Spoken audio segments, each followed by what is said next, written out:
नमस्कार दोस्तों, आपके अपने YouTube चैनल स्टीव राज में आप सभी का स्वागत है। दोस्तों, आज के इस वीडियो में मैं आप लोगों को बीटीसी सेकंड सेमेस्टर गणित विषय के पवन सीरीज के अतिलघुत्तरीय क्वेश्चन सारे के सारे इसी वीडियो में कराऊंगा और इसमें से निश्चित रूप से आप लोगों का 6 से 7 नंबर का जो है जरूर से जरूर फंसेगा। इसलिए मेरे वीडियो को इन तक देखिए और यदि वीडियो पसंद आए तो वीडियो को लाइक करें और ये चैनल पर नए हैं तो चैनल को सब्सक्राइब करें।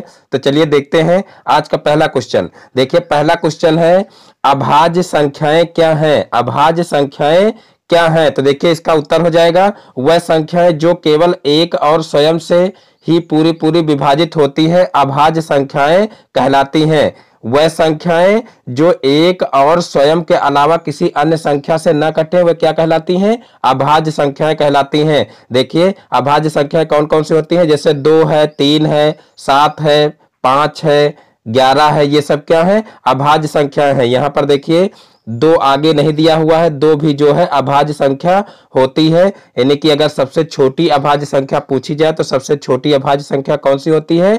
2 होती है। फिर देखिए नेक्स्ट क्वेश्चन है भाज्य संख्याएं क्या हैं? भाज्य संख्याएं क्या हैं? तो देखिए ऐसी संख्याएं जो एक से ही नहीं स्वयं व अन्य संख्या या संख्याओं से भी पूरी पूरी विभाजित हो जाए भाज्य संख्याएं कहलाती हैं। देखिए यहाँ पर स्पष्ट रूप से परिभाषा नहीं लिखी हुई है। जो परिभाषा हम बता रहे हैं वो परिभाषा आप लोग याद करिए। ऐसी संख्याएं जो एक और स्वयं के अलावा किसी अन्य संख्या से भी कट जाएं, वह संख्याएं जो एक और स्वयं के अलावा किसी अन्य संख्या से भी पूरी पूरी विभाजित हो जाएं, वह संख्याएं क्या कहलाती हैं? भाज्य संख्याएं कहलाती हैं। देखिए भाज्य संख्याएं कौन कौन सी होती है? यहाँ पर देखिए दिया हुआ है 2, 4, 6, 8, लेकिन 2 जो होती है वो भाज्य संख्या नहीं है, 2 अभाज्य संख्या है। इसलिए यहाँ पर गलत दिया हुआ है। सीरीज में काफी क्वेश्चन गलत दिए हुए हैं, तो आप लोग अच्छे से देख करके पढ़ना, नहीं तो गलत याद करके जाओगे तो आंसर जो है वहां पर यानी कि जो क्वेश्चन करके आओगे वो भी गलत हो जाएंगे। तो यहाँ पर देखिए सबसे छोटी जो भाज्य संख्या होती है वो 4 होती है, यानी कि भाज्य संख्या 4 से शुरू होती हैं। जैसे 4 है, 6 है, 8 है, 9 है और फिर आगे जो है 10 है, फिर 12 है। इस तरीके से ये संख्याएं क्या है? भाज्य संख्याएं हैं। फिर देखिए नेक्स्ट क्वेश्चन है समापवर्त क्या है? समापवर्त क्या है? तो देखिए इसका उत्तर हो जाएगा वह संख्या अथवा व्यंजक जो 2 या 2 से अधिक संख्याओं तथा व्यंजकों में प्रत्येक द्वारा पूर्णतः विभाजित हो जाता है दी हुई संख्याओं तथा व्यंजकों का समापवर्त कहलाता है। फिर देखिए नेक्स्ट क्वेश्चन है जोड़ क्या है? तो देखिए जोड़ क्या है? इसका उत्तर क्या हो जाएगा? गिनती करने की प्रक्रिया को लगातार करना ही जोड़ कहलाता है। देखिए परिभाषाएं जो भी यहाँ पर मैं आप लोगों को बता रहा हूं, परिभाषाएं आप लोग रट लेना, क्योंकि कभी कभी परिभाषाएं भी पूछ ली जाती हैं और जो है कभी कभी क्वेश्चन ही आ जाते हैं और जो है परिभाषाएं नहीं पूछी जाती हैं, ये भी होता है। तो देखिए जब इस तरीके के क्वेश्चन आ जाते हैं तो हमको फिर शब्द नहीं मिलते हैं। यानी कि आप ये तो जानते हो कि जोड़ होता क्या है, लेकिन यही जब परिभाषा पूछ ली जाती है तब आपको समझ में नहीं आता है कि हम इसमें क्या लिखें। तो देखिए जोड़ क्या है? तो इसका उत्तर क्या हो जाएगा? गिनती करने की प्रक्रिया को लगातार करना ही क्या कहलाता है? जोड़ कहलाता है। फिर देखिए नेक्स्ट क्वेश्चन है जब आप शून्य को किसी पूर्ण संख्या में जोड़ते हैं तो क्या परिणाम प्राप्त होता है? जब आप शून्य को किसी पूर्ण संख्या में जोड़ते हैं तो क्या परिणाम प्राप्त होता है? तो देखिए इसका उत्तर हो जाएगा किसी पूर्ण संख्या में यदि शून्य को जोड़ा जाता है तो योगफल वही संख्या होती है। इसीलिए शून्य को पूर्ण संख्याओं में योग का तत्समक अवयव कहते हैं। पुनः एक बार पढ़ लीजिए, किसी पूर्ण संख्या में यदि शून्य को जोड़ा जाता है तो क्या होता है? योगफल वही संख्या हो जाती है। इसीलिए शून्य को क्या कहते हैं? पूर्ण संख्याओं में योग का तत्समक अवयव कहते हैं। फिर देखिए नेक्स्ट क्वेश्चन है गुणन संक्रिया का समवरक प्रगुण क्या है? गुणन संक्रिया का समवरक प्रगुण क्या है? तो देखिए इसका उत्तर हो जाएगा पूर्ण संख्याओं का गुणनफल सदैव पूर्ण संख्या होता है, यह गुणन संक्रिया का समवरक प्रगुण है। फिर देखिए नेक्स्ट क्वेश्चन है भाग की संक्रिया को समझाइए। भाग की संक्रिया को समझाइए। तो देखिए भाग की संक्रिया गुणन संक्रिया की विलोम होती है। जैसे यहाँ पर देखिए 4 और 5 का गुणा कितना हो जाएगा?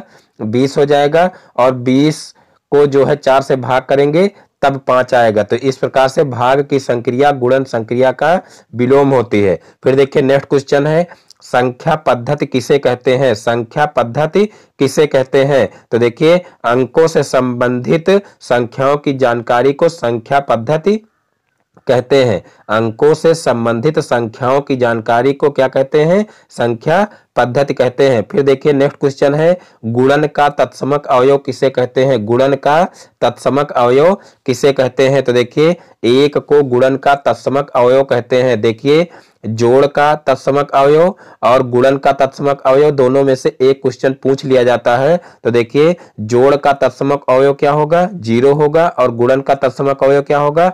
1 होगा। तो देखिए तत्समक अवयव का मतलब क्या है कि जो है जैसे गुणा में है तो गुणा में अगर किसी संख्या को 1 से गुणा करेंगे तो वही संख्या आएगी। तो यानी कि किसी भी संख्या में 1 से गुणा करने पर वही संख्या आए तो यानी कि 1 क्या हो जाएगा? गुणन का तत्समक अवयव हो जाएगा।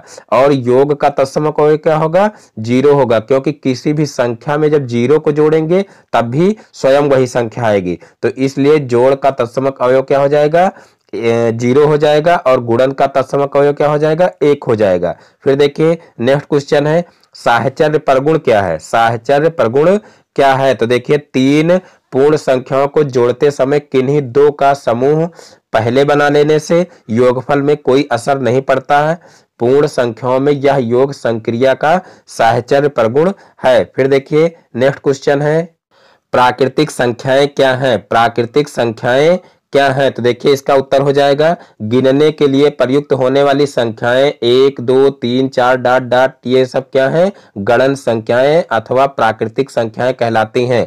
तो देखिए प्राकृतिक संख्याएं किसे कहते हैं? ऐसी संख्याएं जिनको गिनने में प्रयुक्त करते हैं प्राकृतिक संख्याएं कहलाती हैं। ये 1 से लेकर के अनंत तक होती हैं। फिर देखिए यहाँ पर क्वेश्चन है, सबसे छोटी प्राकृतिक संख्या क्या है? तो देखिए जब ये 1 से शुरू होती है यानी कि सबसे छोटी प्राकृतिक संख्या क्या हो जाएगी? 1 हो जाएगी। तो इस प्रकार से सबसे छोटी और सबसे बड़ी प्राकृतिक संख्या की अगर बात की जाए तो देखिए सबसे बड़ी प्राकृतिक संख्या कोई नहीं होती है, क्योंकि ये 1 से शुरू होकर के अनंत तक होती है। तो सबसे छोटी प्राकृतिक संख्या तो 1 हो जाएगी, लेकिन सबसे बड़ी प्राकृतिक संख्या ज्ञात नहीं की जा सकती है। फिर देखिए नेक्स्ट क्वेश्चन है, पूर्णांक क्या है? तो देखिए पूर्णांक की परिभाषा भी आप लोग अच्छे से समझ लीजिए। सभी पूर्ण संख्याएं तथा ऋणात्मक संख्याएं पूर्णांक कहलाती हैं। यानी कि इससे पहले फिर आपको पता होना चाहिए कि पूर्ण संख्या किसे कहते हैं। तो देखिए 0 से लेकर के अनंत तक जितनी भी संख्याएं होती हैं प्लस की तरफ, 0 से लेकर के अनंत तक जितनी भी संख्याएं होती हैं वे क्या होती हैं? पूर्ण संख्याएं होती हैं। लेकिन पूर्णांक क्या होता है? सभी पूर्ण संख्याएं तथा ऋणात्मक संख्याएं पूर्णांक कहलाती हैं। यानी कि देखिए यहां से शुरू होकर के 0 से, यहां देखिए 0 से शुरू होकर के और जितनी भी इधर की संख्याएं हैं ये क्या है? पूर्ण संख्याएं हैं। लेकिन यहाँ पर जो है इधर की संख्याएं क्या है? ये जब जो है पूर्ण संख्याओं में इन माइनस वाली संख्याओं को यानी ऋणात्मक संख्याओं को शामिल कर लिया जाता है तो इनको क्या कहते हैं? पूर्णांक कहते हैं। तो इस प्रकार से पूर्णांक की परिभाषा क्या हो जाएगी कि सभी पूर्ण संख्याएं तथा ऋणात्मक संख्याएं पूर्णांक कहलाती हैं। और देखिए 0 इसमें एक ऐसी संख्या है जो ना तो धनात्मक पूर्णांक है और ना तो ऋणात्मक पूर्णांक है। ये भी एक क्वेश्चन बनता है कि 0 क्या है? धनात्मक पूर्णांक है कि ऋणात्मक पूर्णांक है कि धनात्मक और ऋणात्मक दोनों है। तो इस तरीके से ऑप्शन 4 दिए रहते हैं। तो देखिए 0 जो है वो ना तो धनात्मक पूर्णांक है और ना तो ऋणात्मक पूर्णांक है। ये क्या है? उदासीन है। तो यहाँ पर ये भी आप लोग समझ लेना। फिर देखिए नीचे क्वेश्चन है, धन पूर्णांक किन्हें कहते हैं? तो देखिए सभी प्राकृतिक संख्याएं धन पूर्णांक कहलाती हैं। यानी कि 1 से लेकर के अनंत तक प्राकृतिक संख्याएं होती हैं तो ये सभी क्या होती हैं? ये सभी धन पूर्णांक संख्याएं होती हैं। और फिर जो है नीचे देखिए क्वेश्चन है, ऋण पूर्णांक किन्हें कहते हैं? तो देखिए ऋण पूर्णांक यानी कि जो ऋणात्मक वाली संख्याएं होती हैं वो सभी क्या होती हैं? जो है ऋण पूर्णांक होती हैं। तो यहाँ पर देखिए -1 -2 -3 इस तरीके से अनंत तक संख्याएं सब क्या है? जो है माइनस की तरफ, ये ऋणात्मक पूर्णांक है। फिर देखिए नेक्स्ट क्वेश्चन है, 2 परिमेय संख्याओं P/Q तथा R/Q का योगफल क्या होगा? तो देखिए यहाँ पर जो है हर दोनों का बराबर है तो दोनों को हम जोड़ देंगे तो देखिए अंश में अंश जुड़ जाएगा और बटे में हर आ जाएगा। तो यहाँ पर देखिए P प्लस आर हो गया है और बटे में क्यू हो गया है, यही क्या हो जाएगा, इनका योगफल हो जाएगा। फिर देखिए नेक्स्ट क्वेश्चन है, संवरक नियम क्या है? संवरक नियम क्या है? तो देखिए संवरक नियम क्या है, दो धन पूर्णांकों का योगफल सदैव एक धन पूर्णांक होता है। जैसे यहाँ पर देखिए 20 में 15 को जोड़ा गया तो 35 आया है, यानी कि धन पूर्णांकों को जोड़ा गया है तो एक धन पूर्णांक ही आया है। फिर देखिए नेक्स्ट क्वेश्चन है, साहचर्य नियम क्या है? साहचर्य नियम क्या है? तो देखिए यदि तीन पूर्णांकों जैसे 3 और 5 के योग में 8 को जोड़ने पर वही योगफल प्राप्त होता है जो 5 और 8 के योग में 3 को जोड़ने पर होगा। ये क्या है? यह साहचर्य नियम है। यानी कि पहले जो है शुरुआत की दो संख्याओं का जोड़ा बना करके और उनको जोड़ करके फिर तीसरी संख्या को जोड़ेंगे, और यहाँ पर देखिए पहली संख्या को छोड़ देंगे और जो है दूसरी और तीसरी संख्या का जोड़ा बना करके जोड़ करके तब तीसरी जो है पहली संख्या जोड़ेंगे। दोनों कंडीशन में जो है योग क्या आएगा? बराबर ही आएगा। तो इसको क्या कहते हैं? साहचर्य नियम कहते हैं। फिर देखिए नेक्स्ट क्वेश्चन है, 3 और 4 को अनुपात में व्यक्त कीजिए। 3 और 4 को अनुपात में व्यक्त कीजिए। तो देखिए 3 और 4 का अनुपात क्या हो जाएगा? 3:4। तो इस प्रकार से ये क्वेश्चन भी हो जाएगा। अब देखते हैं नेक्स्ट क्वेश्चन, दो संख्याओं में अनुपात 5:3 है, इसमें प्रथम पद तथा द्वितीय पद बताइए। दो संख्याओं में अनुपात 5:3 है, इसमें प्रथम पद तथा द्वितीय पद बताइए। तो देखिए इसमें प्रथम पद 5 हो जाएगा और द्वितीय पद 3 हो जाएगा। तो फिर देखते हैं नेक्स्ट क्वेश्चन, समानुपात किसे कहते हैं? समानुपात किसे कहते हैं? तो देखिए दो समान अनुपातों को समानुपात कहते हैं।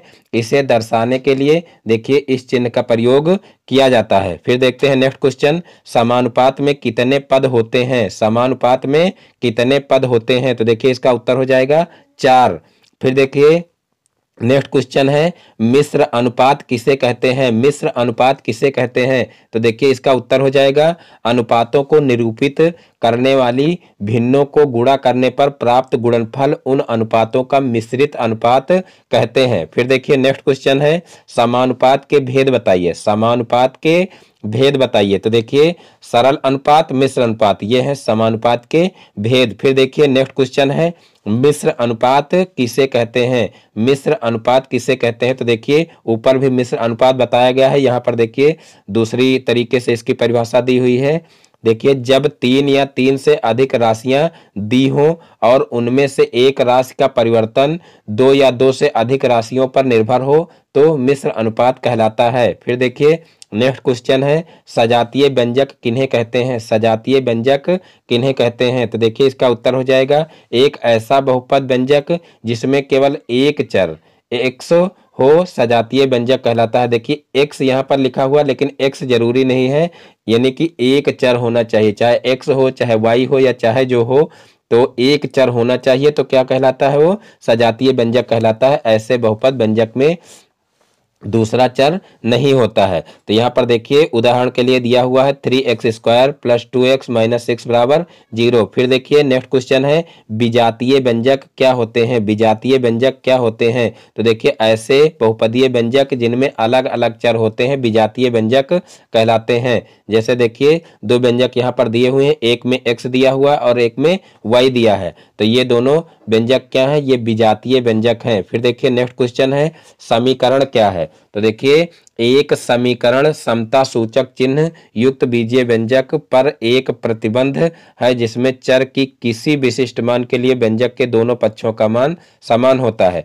यानी कि जो है ऐसा समीकरण होना चाहिए या ऐसा बीजीय कह लीजिए कि ऐसा बीजीय व्यंजक होना चाहिए जिसमें समता सूचक का मतलब बराबर का चिन्ह होना चाहिए, और उसमें से जो मान निकलता है यानी कि जो चर का मान निकलता है उस मान को जो है समीकरण में रखने पर दोनों पक्ष जो होते हैं वो संतुष्ट होने चाहिए। ये विशेष रूप से ध्यान रखना है। इसको क्या कहते हैं? समीकरण कहते हैं। पुनः एक बार परिभाषा को पढ़ लेते हैं कि एक समीकरण समता सूचक चिन्ह युक्त बीजीय व्यंजक पर एक प्रतिबंध है जिसमें चर के किसी विशिष्ट मान के लिए व्यंजक के दोनों पक्षों का मान समान होता है। और देखिए समीकरण के दोनों पक्ष बराबर नहीं होते हैं, उसमें से जो मान निकलता है उस मान को रखने पर, यानी कि जो चर का मान निकलता है उस चर के मान को रखने पर जो है दोनों पक्षों के मान बराबर आने चाहिए। और सर्वसमिका क्या होती है? तो देखिए सर्वसमिका जो होती है उसके दोनों पक्ष जो होते हैं वो बराबर होते हैं। यहाँ पर देखिए परिभाषा दी हुई है, चर राशि में ऐसा जिसमें दोनों पक्ष बराबर हो सर्वसमिका संबंध कहलाता है। यहाँ पर देखिए जैसे दिया हुआ है 3x + 5 और यहाँ पर देखिए दिया हुआ है 2x - 2 + 5। देखिए यहाँ पर गलत लिखा हुआ है, यहाँ पर 5x - 2x + 5 होना चाहिए। तो देखिए 5x में से 2x घट जाएगा तो 3x + 5 हो जाएगा। तो इस प्रकार से दोनों बराबर हो जाएंगे और जो यहाँ पर लिखा हुआ है इस तरीके से ये बराबर नहीं है। तो कुल मिलाकर के ये जो दी हुई है उदाहरण में ये सर्वसमिका नहीं है। यहाँ पर 2x होना चाहिए, इस जगह पर 2x होना चाहिए, तब ये क्या हो जाएगी? सर्वसमिका हो जाएगी। अब देखते हैं next question. AB + AC + AD के गुणनखंड कीजिए। AB + AC + AD के गुणनखंड कीजिए। देखिए गुणनखंड करना है यहाँ पर और तीनों में, यहाँ पर देखिए तीनों पदों में A आ रहा तो यहाँ से तीनों में जो है A कॉमन ले लेंगे और फिर पहले पद में B और दूसरे पद में C और तीसरे पद में D बच जाएगा तो इनको प्लस लगा करके लिख लेंगे। तो यही इसके क्या हो जाएंगे? गुणनखंड हो जाएंगे। फिर देखिए नेक्स्ट क्वेश्चन है 9x² - 64 के गुणनखंड कीजिए। तो देखिए यहाँ पर 9x² है और यहाँ पर 64 है। तो यहाँ पर देखिए 9x² को 3x का होल स्क्वायर बना लेंगे और फिर 64 को 8 का स्क्वायर बना लेंगे। फिर यहाँ से देखिए x² - y² जो है a² - b² का फार्मूला बन रहा है। तो a² - b² का फार्मूला क्या होता है? a + b a - b। तो यहाँ से a + b a - b का फार्मूला लगा देंगे। तो यहाँ पर देखिए 3x + 8 हो जाएगा और यहाँ 3x - 8 हो जाएगा। तो इस प्रकार से इसके गुणनखंड हो जाएंगे। फिर देखते हैं नेक्स्ट क्वेश्चन, क्षेत्रफल क्या है? क्षेत्रफल क्या है? तो देखिए किसी तल का वह भाग जो एक आकृति की बाह्य सीमाओं के भीतर घिरा रहता है उस आकृति का क्षेत्रफल कहलाता है। किसी तल का वह भाग जो एक आकृति की बाह्य सीमाओं के भीतर घिरा रहता है। बाह्य सीमाओं का मतलब जैसे त्रिभुज है तो त्रिभुज में देखिए ये जो भुजाएं होती हैं ये क्या हैं? ये बाह्य सीमाएं हैं और बाह्य सीमाओं से जो भाग घिरा रहता है उस घिरे भाग को क्या कहते हैं? क्षेत्रफल कहते हैं। तो देखिए कौन सा भाग घिरा है? ये भाग जो अंदर वाला भाग है ये सब पूरा क्या है? बाह्य सीमाओं से घिरा हुआ है। तो इसी को क्या कहते हैं?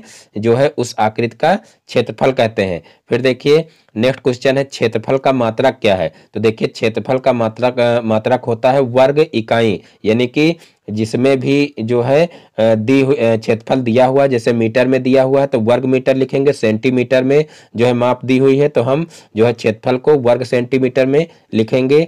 तो कुल मिलाकर के यहाँ पर क्षेत्रफल का मात्रक क्या होता है? वर्ग इकाई होता है, यानी कि वर्ग लगाना जरूरी होता है। फिर देखिए नेक्स्ट क्वेश्चन है, यदि किसी त्रिभुज का आधार 32 मीटर और ऊंचाई 12 मीटर हो तो उसका क्षेत्रफल ज्ञात कीजिए।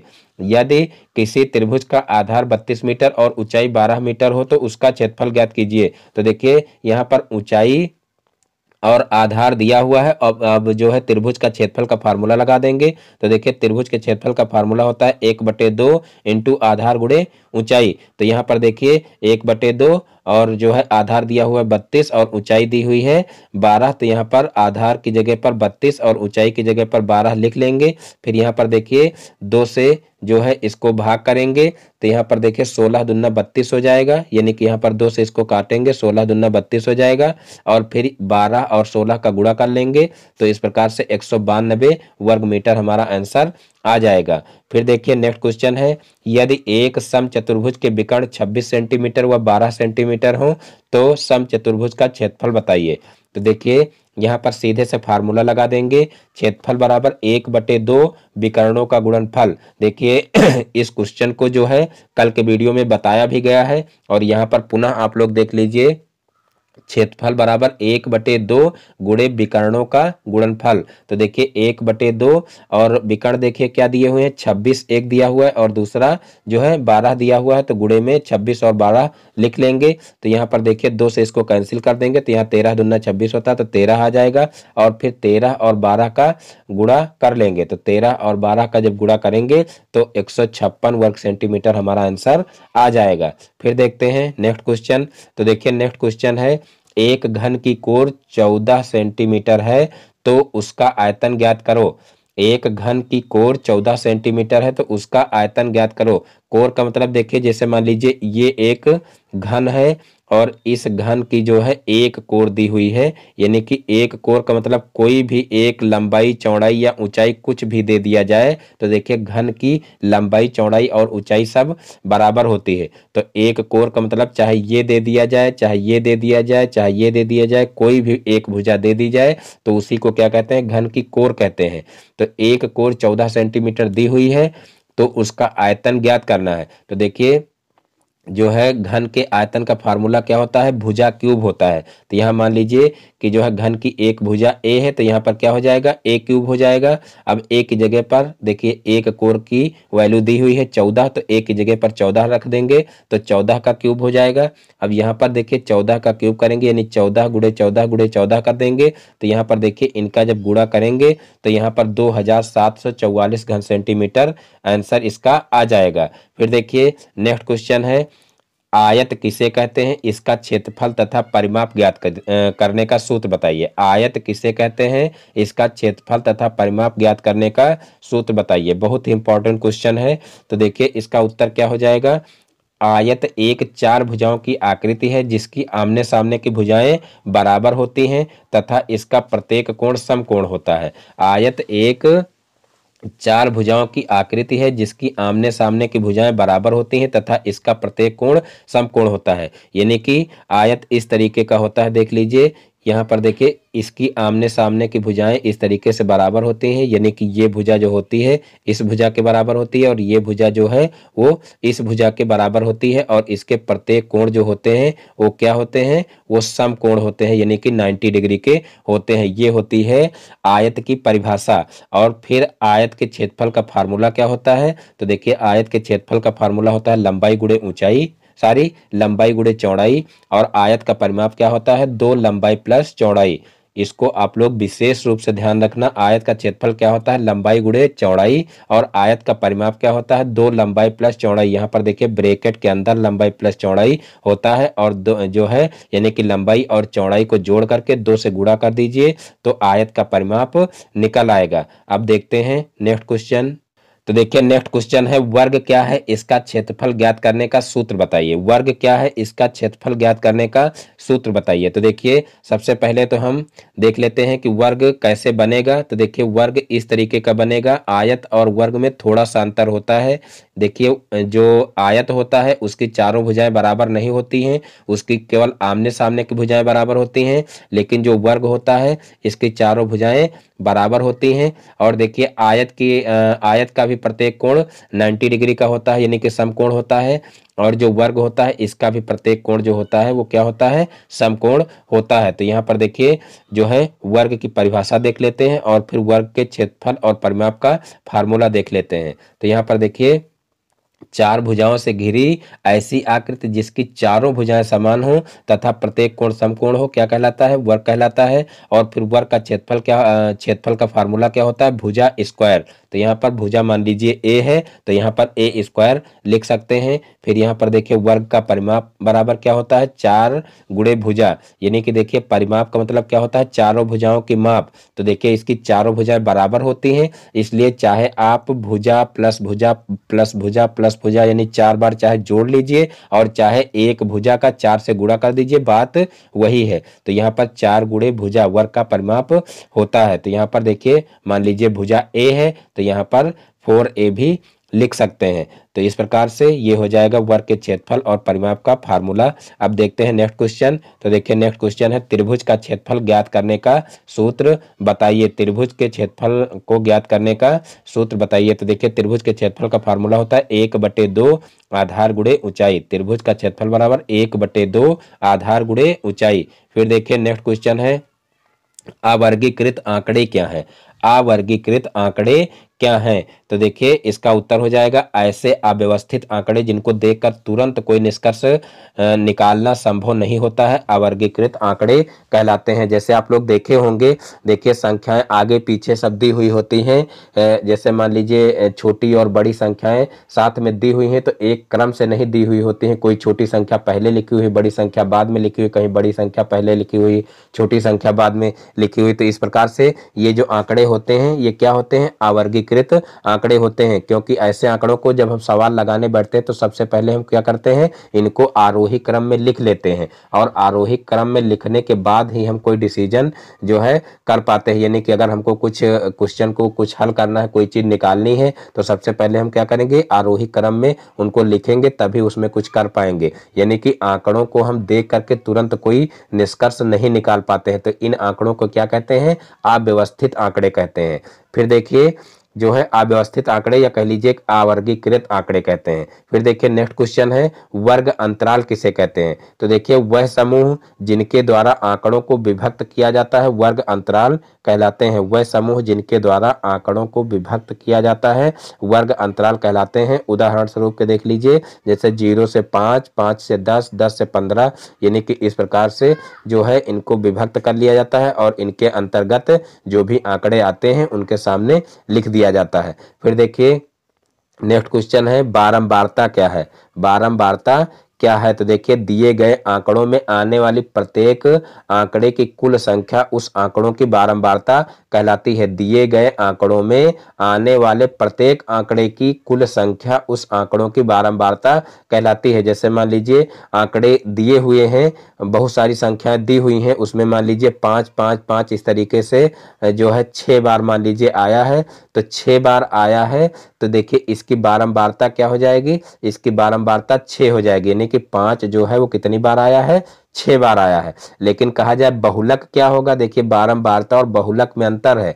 यहाँ पर देखिए बारंबारता का मतलब देखिए जैसे बारंबारता यानी कि बार बार शब्द आ रहा है तो कितनी बार आया है। बार शब्द से आप लोग अर्थ लगा लीजिए कि बार का मतलब क्या है, कितनी बार आया है। तो यहाँ पर देखिए 5 कितनी बार आया है, तो 6 बार आया है, वो आपको लिखना है। यानी कि यहाँ पर बारंबारता 6 होगी। लेकिन अगर कहा जाए कि बहुलक क्या होगा, तो देखिए बहुलक यहाँ पर 5 होगा। यहाँ पर हम ये नहीं लिखेंगे कि 6 होगा, क्योंकि यहाँ ये 6 बार आया है तो इसकी बारंबारता 6 हुई। लेकिन बहुलक क्या है, बहुलक जो है वो 5 है। यानी कि जो अंक सबसे ज्यादा बार आता है उसको बहुलक कहते हैं। अगर 5 सबसे ज्यादा बार आया है तो 5 लिखिए, या कोई और अंक ज्यादा बार आया है तो उसको लिखिए। जो सबसे ज्यादा बार आया हो वही क्या होता है, बहुलक होता है। जैसे बहुलक जो है शाब्दिक अर्थ लिया जाए तो देखिए बहुलक यानी कि बहु मतलब जो सबसे अधिक बार आया हो वो क्या होता है, बहुलक होता है। और बारंबार का मतलब क्या होता है कि कितनी बार आया है, वो बारंबारता होती है। फिर देखिए नेक्स्ट क्वेश्चन है सर्वांग समता की अवधारणा स्पष्ट करें। सर्वांग समता की अवधारणा स्पष्ट करें। तो देखिए इसका उत्तर हो जाएगा एक जैसी दिखने वाली वस्तुओं को यदि किसी धरातल पर रखा जाए और वह एक दूसरे को पूर्ण रूप से ढक लें तो उन्हें एक दूसरे की सर्वांगसम कहा जाता है। देखिए जैसे मान लीजिए ये दो रेखाएं यहाँ पर दी हुई हैं तो इनको हम क्या कहेंगे, इनको सर्वांगसम कहेंगे। क्योंकि देखिए इस रेखा को अगर इस पर रखा जाए तो जो है ये रेखा इस रेखा को पूरा पूरा ढक लेगी, तो इसको क्या कहेंगे, सर्वांगसम कहेंगे। और समरूप का मतलब देखिए यहीं पर समझ लीजिए, समरूप क्या होता है, समरूप यानी कि एक रूप जैसे। सम मतलब क्या, समान, और रूप का मतलब जो है रूप, यानी कि समान रूप के जो भी वस्तुएं होंगी वह क्या होंगी, समरूप होंगी। लेकिन सर्वांग समता में ऐसा नहीं होता है। सर्वांग समता में क्या होता है कि सर्वांग समता में जो है कोई वस्तु है, मान लीजिए कोई दो वस्तुएं हैं, तो पहली वाली वस्तु पर अगर दूसरी वाली वस्तु रखी जाए तो वो पूरी पूरी ढक लेनी चाहिए, तब उसे सर्वांग सम कहेंगे। यानी कि मान लीजिए त्रिभुज की बात की जाए तो जैसे ये एक त्रिभुज है, अब इसके सर्वांग सम दूसरा त्रिभुज अगर लेंगे तो उसको भी इसके ऊपर अगर रखें तो पूरा पूरा इस तरीके से ढक लेना चाहिए। लेकिन समरूप में क्या होता है, समरूप में मान लीजिए एक ये त्रिभुज है और इसी के जैसा मान लीजिए एक ये छोटा सा त्रिभुज बना है, तो ये भी क्या होगा, ये भी समरूप त्रिभुज होगा। तो इस प्रकार से सर्वांग समता और समरूपता में अंतर होता है। फिर देखिए नेक्स्ट क्वेश्चन है, सर्वांग सम आकृति किसे कहते हैं? सर्वांग सम आकृति किसे कहते हैं? तो देखिए इसका उत्तर हो जाएगा जिन दो आकृतियों का आकार एक माप, देखिए जिन दो आकृतियों का आकार एक माप समान हो, जिन्हें एक विशेष प्रकार की आकृति से पहचाना जा सके, तो उन्हें सर्वांग सम आकृति कहते हैं। फिर देखिए नेक्स्ट क्वेश्चन है, अध्यारोपण विधि किसे कहते हैं? अध्यारोपण विधि किसे कहते हैं? तो देखिए इसका उत्तर हो जाएगा जब दो सर्वांगसम आकृति होती हैं जिनकी माप व आकार समान होता है परंतु उनकी स्थिति भिन्न होती है, एक आकृति को दूसरी आकृति पर रखने पर वह पूर्ण रूप से ढक लेती है, तो दो वस्तु के इस प्रकार के तुलना करने को अध्यारोपण विधि कहते हैं। कहने का मतलब ये है कि यहाँ पर सिर्फ स्थिति जो है वो जो है दूसरी होनी चाहिए, यानी कि दोनों देखने में उनकी स्थिति अलग होनी चाहिए, लेकिन अगर एक दूसरे के ऊपर रखा जाए तो वो एक दूसरे को पूरी तरीके से पूर्ण रूप से ढक लें, तब इसको क्या कहते हैं? अध्यारोपण विधि कहते हैं। जैसे मान लीजिए एक त्रिभुज इस तरीके से बना हुआ है, देख लीजिए, मान लीजिए एक त्रिभुज इस तरीके से बना हुआ है और दूसरा त्रिभुज देखिए इस तरीके से बना हुआ है, तो देखिए इस तरीके से बना हुआ, तो दोनों देखने में देखिए अलग है। ये देखिए इधर को बना हुआ है और ये इधर को बना हुआ है, यहाँ पर देखिए लंब भुजा इधर है और इसमें लंब भुजा इधर है, तो इस प्रकार से। लेकिन जब इन जो है इसको इसके ऊपर रखा जाए पलट करके, तो देखिए मान लीजिए जैसे कागज पे दोनों चित्र बने हुए हैं, तो अगर कागज यहाँ से बीच से इस तरीके से मोड़ दिया जाए तो ये दोनों एक दूसरे के ऊपर आ जाएंगे, तो इस प्रकार से इसको क्या कहेंगे? अध्यारोपण विधि कहेंगे। फिर देखिए नेक्स्ट क्वेश्चन है, त्रिभुजों की सर्वांग क्षमता से क्या तात्पर्य है? त्रिभुजों की सर्वांग क्षमता से क्या तात्पर्य है? तो देखिए इसका उत्तर हो जाएगा यदि एक त्रिभुज दूसरे त्रिभुज को पूर्ण रूप से ढक ले तो इसे क्या कहते हैं? त्रिभुज की सर्वांग क्षमता कहा जाता है। फिर देखिए नेक्स्ट क्वेश्चन है, त्रिभुजों की सर्वांग क्षमता की क्या शर्तें हैं? बहुत ही इंपॉर्टेंट क्वेश्चन है। तो देखिए ज्यामिति के अनुसार त्रिभुजों की सर्वांग क्षमता की शर्तें निम्न प्रकार से हैं। तो देखिए पहली शर्त है कोण भुजा कोण सर्वांग क्षमता का नियम, यानी कि कोण भुजा कोण का मतलब क्या है कि मान लीजिए दो त्रिभुज हैं, तो जो है दो कोण और एक भुजा बराबर होनी चाहिए, तब दोनों त्रिभुज सर्वांग सम होंगे। फिर देखिए दूसरी कंडीशन है भुजा कोण भुजा सर्वांग समता का नियम, यानी कि दो भुजाएं और एक कोण बराबर होना चाहिए, तो दोनों त्रिभुज क्या होंगे? सर्वांग सम होंगे। फिर देखिए तीसरी कंडीशन क्या है? भुजा भुजा भुजा सर्वांग समता का नियम। तो देखिए तीनों भुजाएं, यानी कि दो त्रिभुज हो तो तीनों भुजाएं क्या होनी चाहिए? एक त्रिभुज की तीनों भुजाएं दूसरे त्रिभुज की तीनों भुजाओं के बराबर होनी चाहिए। तो यहाँ पर पुनः एक बार देख लेते हैं कि देखिए पहली कंडीशन क्या है कि दो कोण एक भुजा बराबर होनी चाहिए। दूसरी कंडीशन क्या है? दो भुजा और एक कोण बराबर होना चाहिए। तीसरी कंडीशन क्या है? तीसरी कंडीशन है कि तीनों भुजाएं बराबर होनी चाहिए। तो ये होती हैं त्रिभुज की सर्वांग समता की शर्तें। अब देखते हैं नेक्स्ट क्वेश्चन, पूर्ण संख्या 6, 9 और 11 लेकर गुणा के साहचर्य नियम की पुष्टि कीजिए। पूर्ण संख्या 6, 9 और 11 लेकर गुणा के साहचर्य नियम की पुष्टि कीजिए। तो देखिए गुणा का साहचर्य नियम देखिए क्या होता है, यहाँ पर देखिए 6, 9, 11 को लिया गया है, तो पहले यहाँ पर देखिए 6 और 9 का गुणा किया गया है, उसके बाद फिर 11 को 12 जो है बाहर रखा गया है, और फिर ये जो है इनका गुणा देखिए क्या हो गया 6 9 54 और फिर गुणे 11 किया गया तो 594 आ गया है। फिर यहाँ पर 6 को 12 जो है बाहर रखा गया है और लास्ट वाली दो संख्याओं को जो है ब्रैकेट के अंदर रखा गया, तो 6 को यहाँ पर देखिए बाहर है, फिर गैर 9 99 होता है और फिर 99 को 6 से गुणा करेंगे तो कितना हो जाएगा 594 हो जाएगा, यानी कि कुल मिलाकर के दोनों दोनों कंडीशन में जो है यहाँ पर इनका गुणनफल बराबर आ रहा है, तो यही क्या है, साहचर्य नियम की पुष्टि है। तो अतः गुणा के साहचर्य नियम की पुष्टि हो रही है। फिर देखिए नेक्स्ट क्वेश्चन है कि रेखीय समीकरण क्या है। रेखीय समीकरण क्या है, तो देखिए इसका उत्तर हो जाएगा ऐसा समानता सूचक कथन जिसमें प्रयुक्त चर की घात 1 हो रेखीय समीकरण कहलाता है। ऐसा समानता सूचक कथन जिसमें प्रयुक्त चर की घात 1 हो रेखीय समीकरण कहलाता है। तो देखिए जैसे यहाँ पर दिया हुआ है x प्लस वाई बराबर 7 और यहाँ पर देखिए x प्लस 1 बराबर 5, ये क्या है, ये रेखीय समीकरण है। फिर देखिए इसमें समानता सूचक चिन्ह बराबर का भी प्रयोग हुआ है, यानी कि यहाँ पर बराबर का चिन्ह जरूर होना चाहिए तभी इसको समीकरण कहा जा सकता है। तो यहाँ पर देखिए इसमें समानता सूचक चिन्ह का भी प्रयोग किया गया है। फिर देखिए नेक्स्ट क्वेश्चन है x प्लस 1 बराबर 2 को हल कीजिए। बहुत ही आसान क्वेश्चन है, x प्लस 1 बराबर 2 को हल कीजिए। तो यहाँ पर क्या करेंगे, 1 को पक्षांतर कर देंगे। तो यहाँ पर देखिए x प्लस में है, इधर जाएगा माइनस में हो जाएगा और 2 में से 1 घट जाएगा तो 1 आ जाएगा। तो इस प्रकार से x की वैल्यू कितनी आ जाएगी, 1 आ जाएगी। फिर देखिए नेक्स्ट क्वेश्चन है x माइनस 4 और एक ब्रैकेट में है और दूसरे ब्रैकेट में है x प्लस 7 का गुणनफल ज्ञात करें। तो देखिए x माइनस 4 गुणे x प्लस 7 हो जाएगा। तो यहाँ पर देखिए सबसे पहले x का गुणा करेंगे। देखिए x में x का गुणा x में करेंगे तो x स्क्वायर हो जाएगा। फिर x का गुणा 7 में करेंगे तो 7x हो जाएगा। फिर x का गुणा -4 का गुणा x में करेंगे तो -4x हो जाएगा।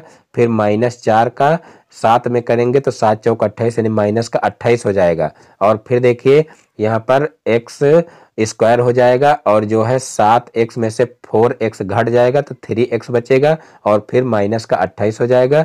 तो इस प्रकार से यही हमारा आंसर आ जाएगा। फिर देखिए नेक्स्ट क्वेश्चन है सर्वसमीका क्या है। सर्वसमीका क्या है, तो देखिए ऐसा समानता सूचक बीजीय कथन जो चर के प्रत्येक मान के लिए सत्य होता है क्या कहलाता है, सर्वसमीका कहलाता है। ऐसा समानता सूचक बीजीय कथन जो चर के प्रत्येक मान के लिए सत्य होता है सर्वसमीका कहलाता है। यानी कि अगर कोई भी मान आप जो है LHS और RHS में रखोगे तो सभी प्रकार से आपका जो है कहने का मतलब मान बराबर आएगा। यानी कि ऐसा समानता सूचक बीजीय कथन जो चर के प्रत्येक मान के लिए सत्य होता है उसे क्या कहते हैं, सर्वसमीका कहते हैं। यानी कि चाहे जो मान रखे दोनों पक्ष हमेशा बराबर ही आने चाहिए। अब देखते हैं नेक्स्ट क्वेश्चन।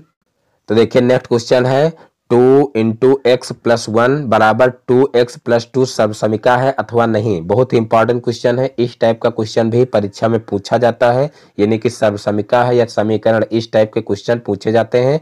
तो देखिए सर्वसमीका और समीकरण में अंतर आप इसी तरीके से ज्ञात कर सकते हैं कि देखिए समीकरण में दोनों पक्ष बराबर नहीं होते हैं लेकिन सर्वसमीका में दोनों पक्ष बराबर होते हैं। लेकिन आपको जो है जरूरी नहीं कि आपको प्रत्यक्ष रूप में दिखाई दे कि जो है बराबर है कि नहीं है। जैसे यहाँ पर देखिए देखने पर जो है हमको बराबर दोनों पक्ष नहीं दिखाई दे रहे हैं, हमको थोड़ा सा हल करना पड़ेगा। यहाँ पर देखिए 2 को अंदर अगर भेजोगे यानी कि 2 का यहाँ पर अगर गुणा करोगे तो क्या आ जाएगा, 2x और +2 यानी कि x से गुणा होगा 2 का तो 2x हो जाएगा और 1 से गुणा होगा तो 2 प्लस का 2 आ जाएगा। तो यहाँ पर देखिए 2x + 2 आ गया है और यहाँ पर इधर भी 2x + 2 लिखा हुआ है तो दोनों पक्ष बराबर है। इसका मतलब क्या है, सर्वसमीका है। तो इस प्रकार से सर्वसमीका और समीकरण ज्ञात कर सकते हैं। अगर समीकरण यहाँ पर होता तो दोनों पक्ष बराबर ना आते, एक पक्ष का मान कुछ और आता और दूसरे पक्ष का मान कुछ और आता।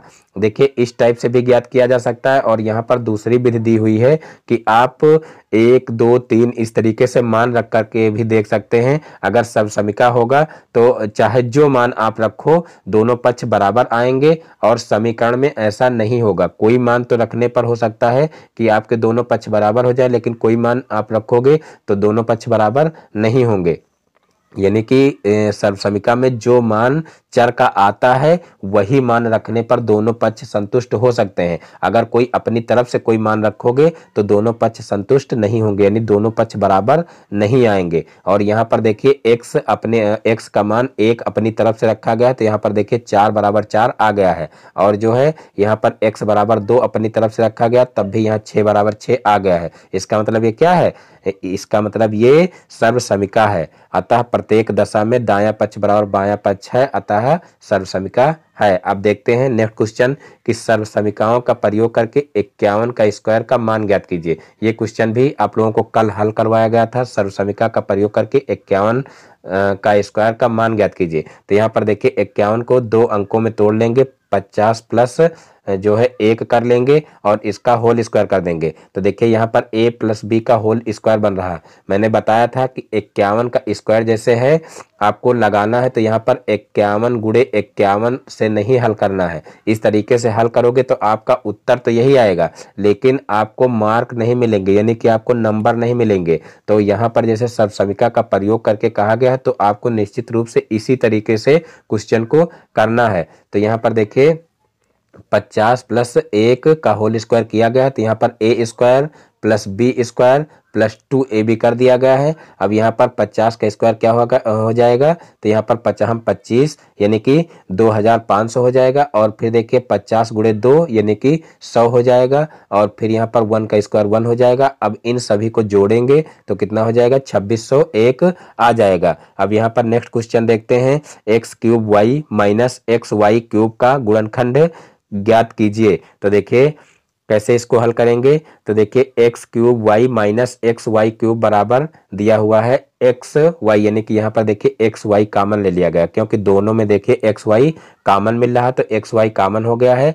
अब यहाँ से देखिए जो है एक्स वाई कॉमन लिया जाएगा तो एक्स स्क्वायर बचेगा, और यहाँ से एक्स वाई कॉमन लिया जाएगा तो वाई स्क्वायर बचेगा। अब यहाँ से देखिए एक्स वाई बाहर है ब्रैकेट के। अब यहाँ पर देखिए X square minus Y square formula बन रहा है। कौन सा फार्मूला बन रहा है, A square minus B square, यानी कि A square minus B square का फार्मूला क्या होता है, A plus B A minus B. तो वही यहाँ पर X plus Y X minus Y लिख दिया गया है, तो यही हमारा क्या हो जाएगा, यही आंसर हो जाएगा। अब देखते हैं नेक्स्ट क्वेश्चन कि एक बगीचे में 2025 पौधे लगे हैं, प्रत्येक पंक्ति में उतने ही पौधे लगे हैं जितने बगीचे में कुल पंक्तियां हैं। प्रत्येक पंक्ति में कुल कितने पौधे लगे हैं।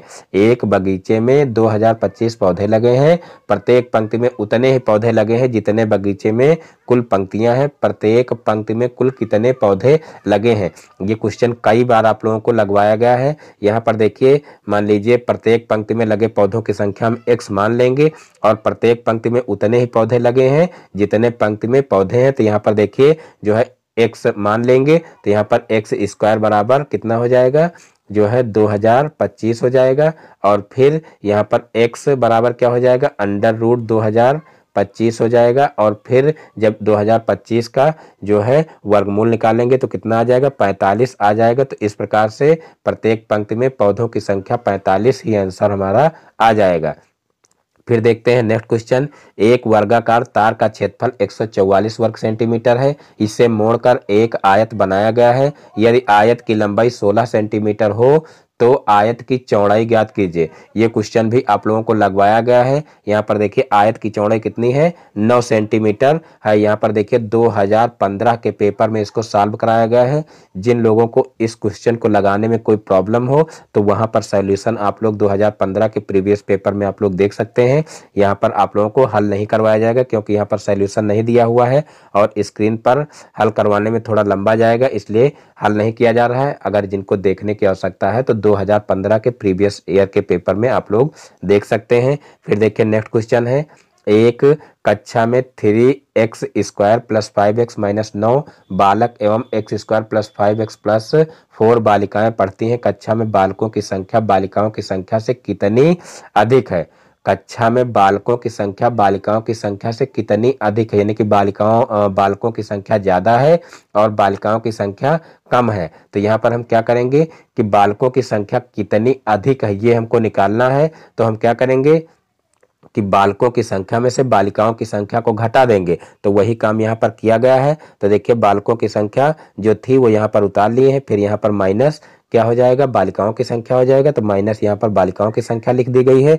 अब यहाँ पर देखिए ऊपर से पुनः जो है बालकों की संख्या उतार लेंगे और इस माइनस की वजह से यहाँ पर देखिए नीचे चिन्ह चेंज हो जाएंगे। तो यहाँ पर माइनस का एक्स स्क्वायर हो जाएगा और यहाँ पर देखिए प्लस का 5x है, यहाँ पर ये मिसप्रिंट है यानी कि गलत लिखा हुआ। तो यहाँ पर देखिए ये हो जाएगा माइनस का 5x और यहाँ पर माइनस का 4 हो जाएगा, यानी कि जो है इस व्यंजक के जितने भी चिन्ह है वो सारे के सारे चेंज हो जाएंगे। यहाँ पर सिर्फ एक्स स्क्वायर का चिन्ह चेंज किया गया है। तो यहाँ पर देखिए फिर 3x स्क्वायर में से एक एक्स स्क्वायर घटेगा तो यहाँ पर 2x स्क्वायर बचेगा।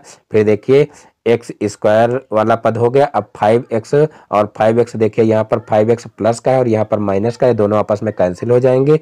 फिर यहाँ पर देखिए 9 माइनस का है और यहाँ पर माइनस का 4 है, तो दोनों आपस में जुड़ जाएंगे तो माइनस का 13 हो जाएगा। तो इस प्रकार से 2x स्क्वायर माइनस 13 ही हमारा आंसर आ जाएगा। अब देखते हैं नेक्स्ट क्वेश्चन। 3,5,x,9,11 का समांतर माध्य 7 है तो x का मान ज्ञात कीजिए। तो देखिए यहाँ पर समांतर माध्य 7 दिया हुआ है और x का मान हमको ज्ञात करना है। तो देखिए यहाँ समांतर माध्य का फार्मूला लगा देंगे। समांतर माध्य बराबर पदों का योग बटे पदों की संख्या। तो देखिए यहाँ पर जो पद दिए हुए हैं इनको जोड़ लीजिए। तो देखिए पद दिए हुए हैं 11 है, तो 11 में 9 जोड़ेंगे तो कितना हो जाएगा, 20 हो जाएगा और 20 5 25 हो जाएगा और 25 3 28 हो जाएगा, यानी कि पदों का योग कितना हो जाएगा 28 प्लस x हो जाएगा।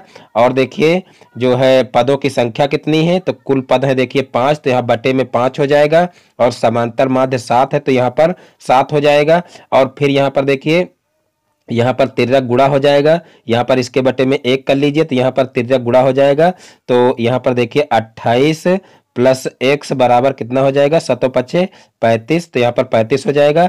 फिर यहाँ पर x को एक तरफ रखेंगे और जो है 28 को उधर पक्षांतर कर देंगे तो 35 माइनस 28 हो जाएगा और 35 में से 28 को घटाएंगे तो देखिए कितना बचेगा, 7 बचेगा। तो यही 7 हमारा जो है x का मान आ जाएगा। तो इस प्रकार से इस क्वेश्चन को भी आसानी से कर सकते हैं। अब देखते हैं नेक्स्ट क्वेश्चन। तो देखिए नेक्स्ट क्वेश्चन है 9:x समानुपात x अनुपात 16 को 16 तो x का मान ज्ञात कीजिए। देखिए 9:x समानुपात x अनुपात 16 तो x का मान लिखिए। तो देखिए यहाँ पर क्या होता है, देखिए समानुपात में जब पद दिए होते हैं तो मध्य पदों का गुणनफल और बाह्य पदों का गुणनफल बराबर होता है, यानी कि यहाँ पर अगर इसका और इसका गुणा किया जाए तो इसका गुणनफल जो आएगा वो इसके और इसके गुणनफल के बराबर होगा, यानी कि मध्य पदों का गुणनफल बाह्य पदों के गुणनफल के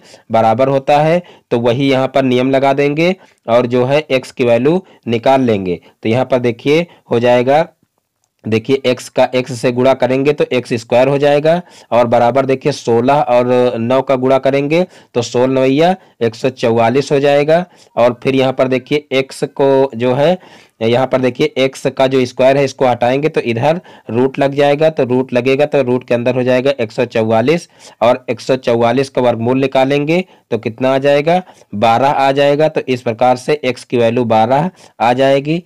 फिर देखते हैं नेक्स्ट क्वेश्चन। तो देखिए नेक्स्ट क्वेश्चन है समीकरण x/3 प्लस x/2 बराबर 10 को हल कीजिए, यानी कि यहाँ पर भी हमको x की वैल्यू निकालनी है। तो यहाँ पर देखिए सबसे पहले हम क्या करेंगे, एलसीएम ले लेंगे। तो देखिए एलसीएम यहाँ पर 6 है तो 6 यहाँ पर हो जाएगा, देखिए यहाँ पर 3 है यहाँ पर 2 है तो 3 और 2 का एलसीएम लेंगे तो कितना हो जाएगा, 3 दूना 6। तो यहाँ पर देखिए 3 में 2 से गुणा किए हैं तब जो है 6 हुआ है, तो ऊपर भी 2 से गुणा करेंगे तो यहाँ पर 2x हो जाएगा।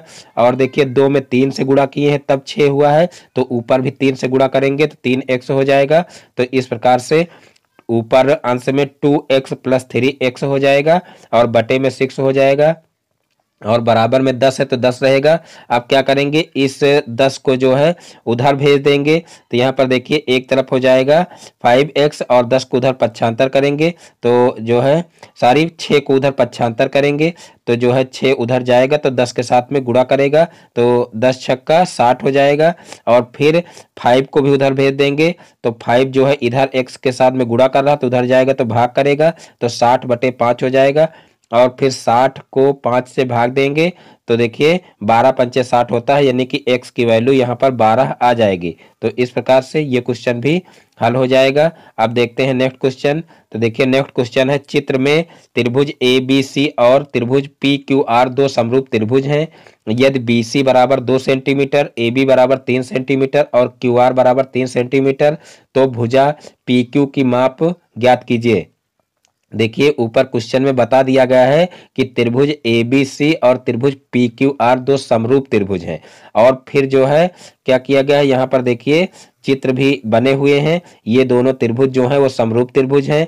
देखिए AB जो है भुजा दी हुई है 3 centimetre, BC 2 centimetre, QR 3 centimetre और इसकी दो भुजाएं नहीं दी हुई हैं और यही हमको क्या करना है, ज्ञात करना है। तो यहाँ पर देखिए सबसे पहले हम क्या करेंगे, जो है एक जो है सर्वांगसम त्रिभुज, सारी समरूप त्रिभुज की एक शर्त होती है कि जो संगत भुजाएं होती हैं वो संगत भुजाओं के समानुपाती होती हैं। तो वही यहाँ पर कंडीशन लगा देंगे। तो यहाँ पर देखिए BC अपान QR, देखिए BC भुजा ये है, BC अपान QR, देखिए इसके ये भुजा है संगत भुजा। तो यहाँ पर क्या करेंगे, BC अपान QR बराबर AB अपान PQ।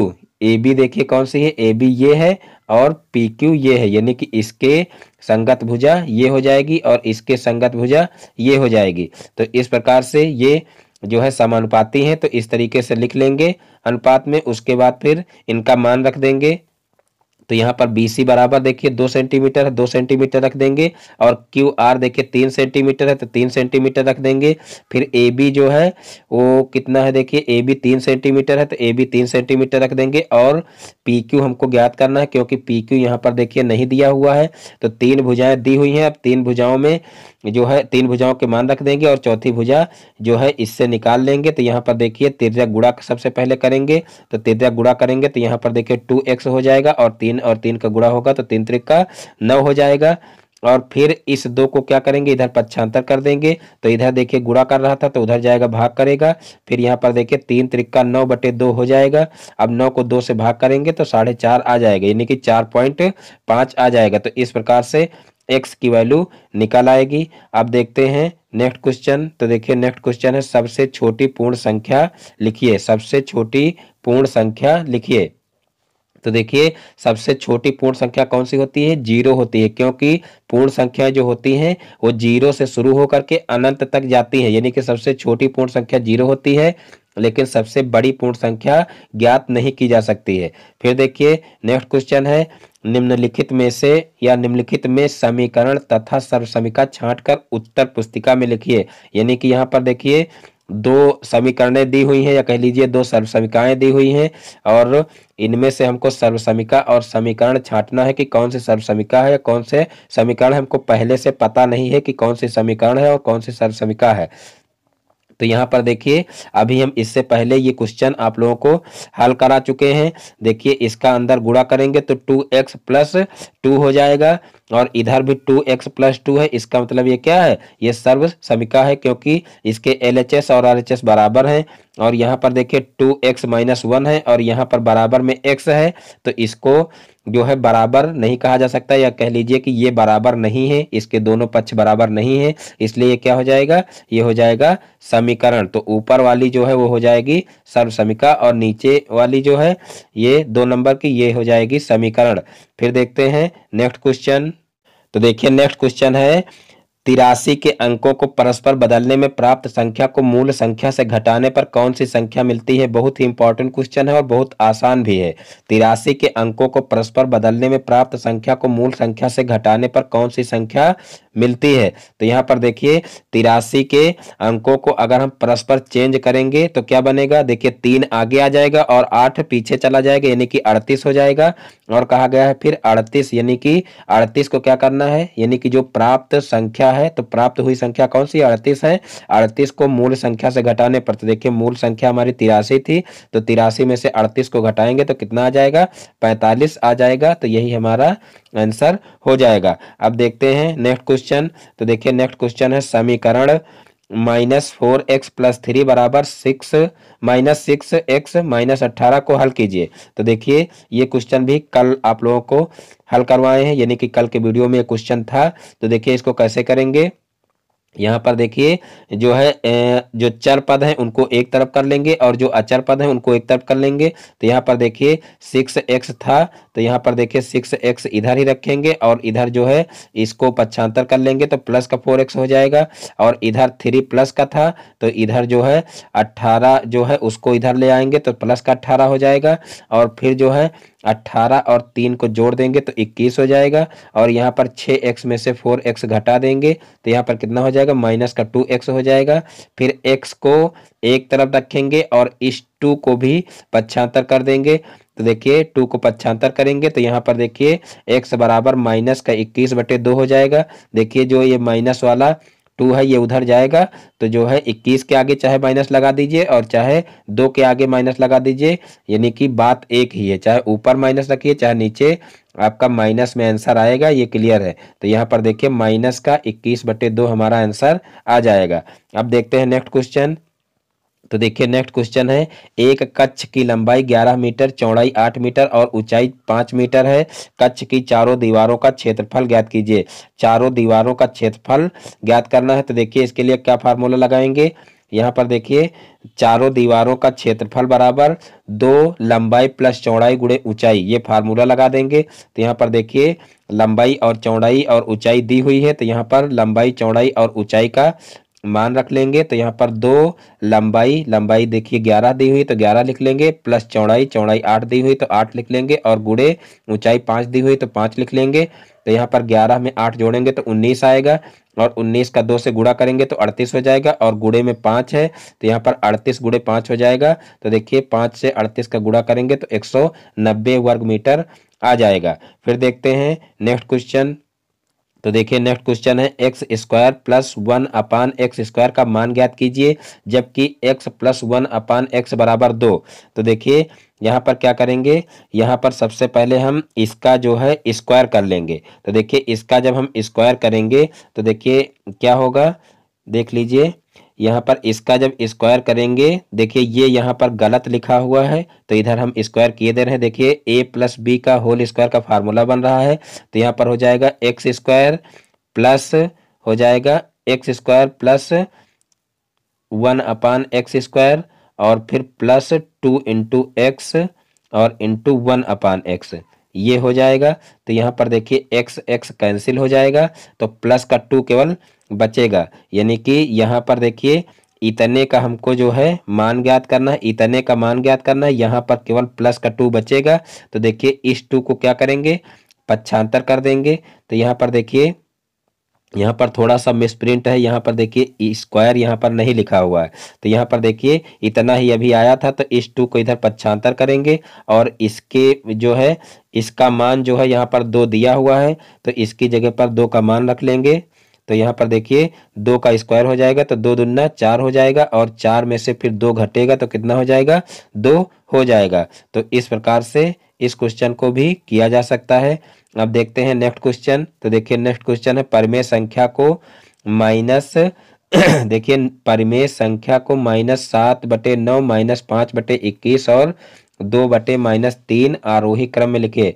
परिमेय संख्या, देखिए परिमेय संख्या को नहीं होना चाहिए, परिमेय संख्या दी हुई है 3, इनको क्या करना है, आरोही क्रम में लिखना है। तो देखिए आरोही क्रम में हम तभी परिमेय संख्याओं को लिख सकते हैं जब जो है संख्या, जो परिमेय संख्या है इनके हर बराबर हो, क्योंकि जब तक हर बराबर नहीं करेंगे तब तक हम ये नहीं डिसाइड कर सकते हैं कि कौन सी संख्या बड़ी है और कौन सी छोटी है। तो यहाँ पर सबसे पहले हम क्या करेंगे कि जो इनके हर हैं, हरों का हम एलसीएम ले लेंगे, यानी कि लासा ले लेंगे।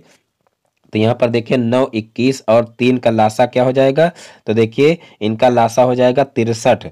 तो यहाँ पर देखिए जो है एलसीएम कितना आया है, 63 आया है तो 63 एलसीएम ले लेंगे। तो यहाँ पर देखिए 9 का कितने से गुणा करेंगे तो 63 हो जाएगा। तो यहाँ पर देखिए जो है, एक मिनट देख लीजिए, 9 का कितने से गुणा करेंगे तो 63 होगा, तो 9 सते 63, यानी कि 7 से गुणा करने पर 63 होगा।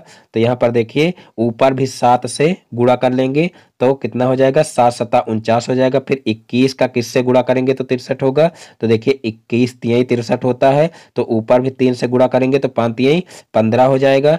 और फिर 3 का कितने से गुणा करेंगे तो 63 होगा, तो 21 से गुणा करेंगे तब 63 होगा, तो ऊपर 21 से गुणा करेंगे तो 21 दूना 42 हो जाएगा। तो इस प्रकार से देखिए जो है यहाँ पर हर सबका 63 हो गया है, और ऊपर अंश में भी जो है गुणा कर दिए हैं, यानी कि जितने से गुणा नीचे किए हैं उतने से ही गुणा ऊपर कर दिए हैं। अब इन सभी को क्या करेंगे, अलग कर लेंगे। देखिए यहाँ पर माइनस सभी संख्याओं के साथ में था, तो यहाँ माइनस ऑलरेडी जो है कॉमन ले लिए थे, यहाँ पर कॉमन में जो है माइनस है। अब कॉमन जो माइनस था उसको भी अंदर भेज देंगे और सभी संख्याओं को अलग कर लेंगे। तो यहाँ पर देखिए माइनस का 49/63 हो जाएगा, फिर माइनस का 15/63 हो जाएगा, और फिर माइनस का 42/63 हो जाएगा। और देखिए अब हमको डिसाइड करना है कि कौन सी संख्या बड़ी है और कौन सी छोटी है, तभी हम आरोही क्रम में लिख सकते हैं।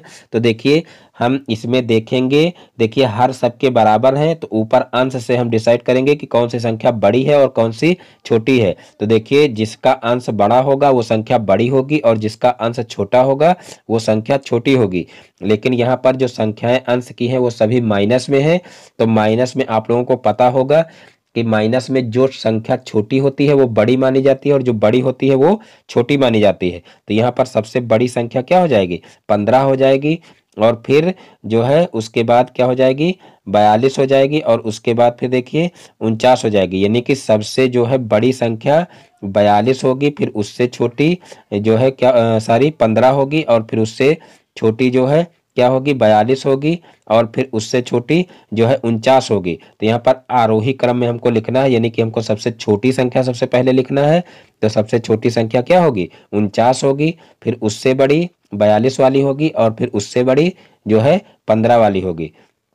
तो इस प्रकार से ये आरोही क्रम हमारा हो जाएगा, यानी कि -49/63, फिर -42/63, और फिर -15/63। फिर देखते हैं नेक्स्ट क्वेश्चन। तो देखिए नेक्स्ट क्वेश्चन है, प्लूटो का जन्म 429 ईसा पूर्व में हुआ था तथा 348 ईसा पूर्व में दिवंगत हुए। वह कितने वर्षों तक जीवित रहे। तो देखिए यहाँ पर ईसा पूर्व का मतलब होता है ईसा मसीह के जन्म से पहले।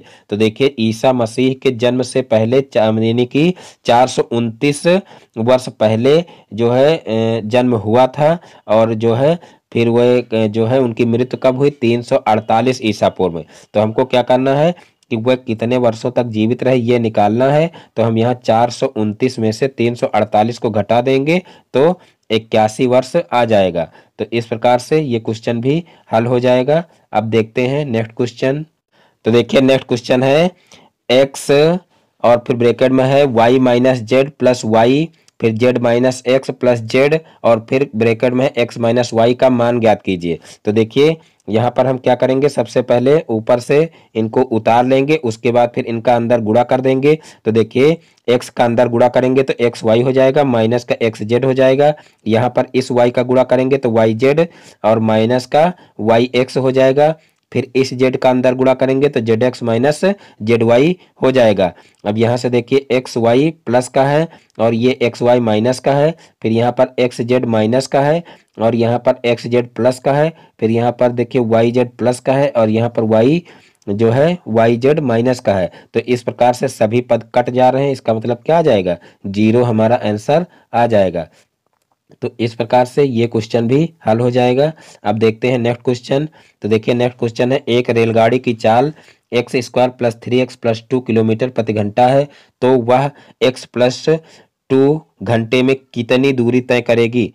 तो यहाँ पर देखिए यहाँ पर स्पीड दी हुई, स्पीड का मतलब क्या होता है, चाल होता है। तो यहाँ पर चाल दी हुई है x² + 3x + 2 किलोमीटर प्रति घंटा, और यहाँ पर देखिए समय दिया हुआ है x + 2 जो है घंटा। तो यहाँ पर क्या करेंगे, दूरी हमको निकालना है। तो दूरी बराबर क्या होता है, चाल गुणे समय होता, तो यहाँ पर चाल और समय का गुणा कर देंगे। तो देखिए सबसे पहले हम यहाँ इस x का इसमें पूरे में गुणा करेंगे, तो देखिए x का एक्स स्क्वायर से करेंगे तो एक्स क्यूब हो जाएगा, और फिर जो है x का 3x से करेंगे तो 3x स्क्वायर हो जाएगा, फिर x का 2 से करेंगे तो 2x हो जाएगा, फिर इस 2 का इसमें पूरे में गुणा कर देंगे तो देखिए 2x स्क्वायर हो जाएगा, फिर 2 का 3 में करेंगे तो 3 दूना 6x हो जाएगा, और फिर 2 का 2 से करेंगे तो 2 दूना 4 हो जाएगा, और फिर देखिए क्या करेंगे, फिर इन सभी को जोड़ लेंगे। तो यहाँ पर देखिए एक्स क्यूब था ऊपर, तो यहाँ पर एक्स क्यूब वाला और कोई पद नहीं तो एक्स क्यूब हो जाएगा, और फिर 3x स्क्वायर है और प्लस 2x स्क्वायर है, तो यहाँ पर दोनों को जोड़ लेंगे